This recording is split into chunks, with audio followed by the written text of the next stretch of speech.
জনপ্রতিনিধির কথা মানুষ যাতে মেনে নেয় এর জন্য করণীয় কি? টুট টুট ট্যাট ট্যাট।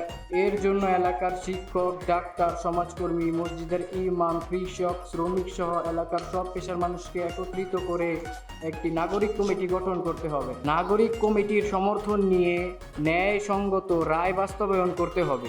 নাগরিক কমিটির সমর্থন পাওয়ার পর যদি কোনো ব্যক্তি রায় মানতে না চায় তাহলে তাকে আইনের কাছে সোপর্দ করতে হবে। আর এভাবেই ন্যায় বিচার বাস্তবায়নের মাধ্যমে এলাকায় গড়ে উঠবে সুন্দর সমাজ ব্যবস্থা। কি ঠিক আছে তো রকিবউদ্দিন সাহেব? হ্যাঁ হ্যাঁ, বুঝতে পারছি আম্মা। বল প্রয়োগ নয়, সমাজের সকলের অংশগ্রহণে সুন্দর সঠিক সমাজ গড়তে হবে।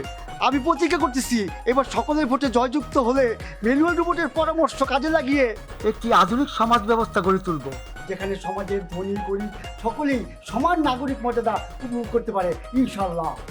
ইনশাআল্লাহ।